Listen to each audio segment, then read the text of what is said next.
வணக்கம் friends, welcome to our channel life lessons. அதாவது இன்றைக்கி பார்த்திங்கன்னா ஒரு ஃபேமஸான ஒரு கேஸு, அதுக்கு ஒரு ஜட்ஜ்மெண்ட் வந்திருக்கு. அது ரொம்ப பரவலாக பேசப்பட்டுருக்கு. நம்ம எல்லாருக்கும் தெரியும் பிரியாணி அபிராமிங்கிறவங்களோட அந்த ஸ்டோரி பற்றி.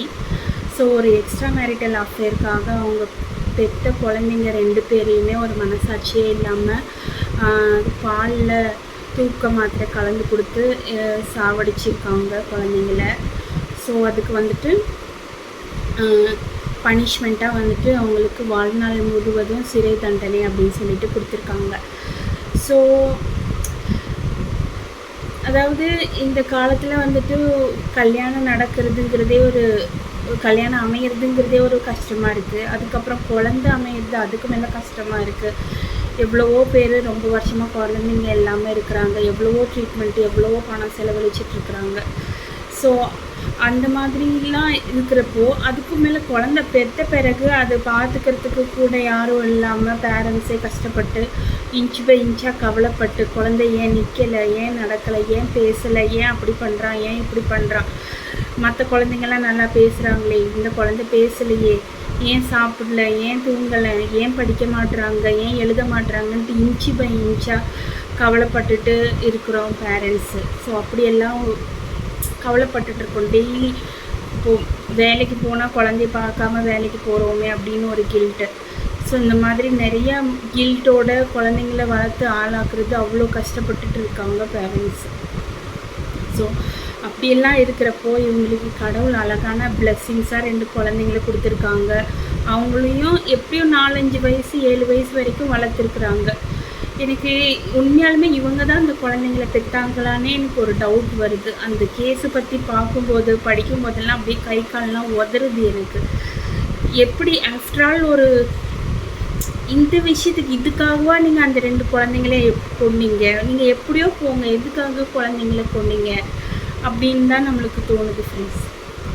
உண்மையாலுமே சீரியஸாக. அதாவது ஒரு குழந்தைக்கு அவங்க அம்மா தான் வந்துட்டு ஒரு சேஃபஸ்டான ஒரு இடம். அம்மா தான் ரொம்ப சேஃபான ஆளுன்னு சொல்லுவாங்க. ஆனால் வந்துட்டு ஒரு 80% ஆஃப் த மதர்ஸ் நல்லவங்களாக இருந்தாலும் ஒரு 20% ஆஃப் த மதர்ஸ் இந்த மாதிரி இருக்கிறாங்க. அது இந்த காலத்துலன்னு இல்லை, எந்த காலத்துலேயும், அந்த காலத்துலேயும் சரி, இந்த காலத்துலேயும் சரி, ஃப்யூச்சர்லேயும் சரி, இந்த மாதிரியான அம்மாக்கள் இருந்தாங்க, இருக்கவும் செய்வாங்கன்னு தான் தோணுது ஃப்ரெண்ட்ஸ். அதுக்கு வந்துட்டு என்ன கேட்டிங்கன்னா, இந்த லைஃப் லாங் சிறை தண்டனைங்கிறது வந்துட்டு அந்த பனிஷ்மெண்ட்டுக்கு பதிலாக மரண தண்டனை கொடுத்துருந்தா ஏற்புடையே தான் இருக்கும் அப்படின்னு சொல்லிட்டு நான் ஃபீல் பண்ணுறேன் ஃப்ரெண்ட்ஸ். மரண தண்டனைனாலும் சிம்பிளாக அந்த தூக்கில் போட்டு முடிச்சிடக்கூடாது. அந்த அணுவாக வலியோடு வந்துட்டு அவங்களுக்கு ஒரு மரண தண்டனை கொடுக்குறோம். இந்த அந்நியன் படத்தில் வர மாதிரி இந்த எண்ணெய் சட்டியில் போட்டு வாட்டி கொலை பண்ணுறது, பூச்சிங்களை விட்டு கடிக்க விட்டுறது, அந்த மாதிரி ஒரு வலி நிறைந்து துடிக்க வந்துட்டு அவங்களுக்கு ஒரு மரண தண்டனை கொடுத்தாதான் அவங்களுக்கு அப்போ கூட அந்த வலி என்ன, அவங்க பண்ண தப்பை உணர்வாங்களாங்கிறது நம்மளுக்கு தெரியாது. இப்போ அந்த ஜட்ஜ்மெண்ட்டுக்கு வந்திருக்காங்க, அப்போவே ஃபுல் மேக்கப்போட கையில் நெயில் பாலிஷ் எல்லாம் போட்டுட்டு தான் வந்திருக்காங்க. ஸோ அதுலேருந்தே தெரியுது அவங்க வந்துட்டு அவங்க பண்ண தப்புக்கு எந்த ஒரு ரெக்ரெட்டும் பண்ணலங்கிறது தெரியுது. அதுவும் இல்லாமல் 8 வருஷம் சிறை தண்டனையில் அவங்களுக்கு எப்படி இதுக்கெலாம் அலோவ் பண்ணாங்கன்னு எனக்கு குழப்பமாக இருக்குது. ஸோ இப்போ லைஃப் லாங் சிறை தண்டனை கொடுத்தாலும் எனக்கு என்ன பயம்னா, ஏதாவது சட்டத்தில் இருக்க ஓட்டையை வச்சு வெளியில் வந்துடுவாங்களோ அப்படிங்கிற எண்ணம் இருக்குது. ஸோ அப்போனா அவங்க அது எப்போவுமே உணர மாட்டாங்கன்னு தான் எனக்கு தோணுது ஃப்ரெண்ட்ஸ். இந்த சிறை தண்டனைலாம் இருக்கலாம், அதுக்கு அவங்க எப்போவும் உணர மாட்டாங்க. அதனால் அவங்க வருத்தப்படுற மாதிரியும் எனக்கு தெரியல ஃப்ரெண்ட்ஸ். அதுக்கு மரண தண்டனையாக கொடுத்துருந்து, வலியோட மரண தண்டனையாக கொடுத்துருந்தா அவங்களோட கேஸு இந்த உலகத்தில் இருக்க எல்லா பெண்களுக்கும், எல்லா தவறு செய்கிறவங்களுக்கும் வந்துட்டு ஒரு ஒரு ஒரு உதாரணமாகவும் ஒரு பயமுறுத்துகிற ஒரு விஷயமாகவும் இருந்திருக்கு ஃப்ரெண்ட்ஸ். ஆனால் அந்த 2 குழந்தைங்கள நினச்சாதான் பாவமாக இருக்குது, ரொம்ப பயமாக இருக்குது ஃப்ரெண்ட்ஸ்.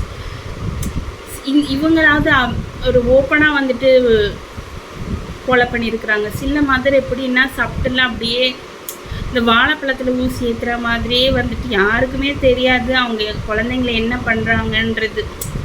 அந்த மாதிரியெல்லாம் வந்துட்டு மறைமுகமாகவே தன் குழந்தைங்களை தானே துன்புறுத்துறது, இந்த ஊருக்கு முன்னாடி வேஷம் போடுறது, வீட்டுக்குள்ளே குழந்தைங்களுக்கு இந்த மாதிரி தீங்கு பண்ணுறது, அந்த மாதிரியான மதர்ஸ் எல்லாமே இருக்கிறாங்க ஃப்ரெண்ட்ஸ்.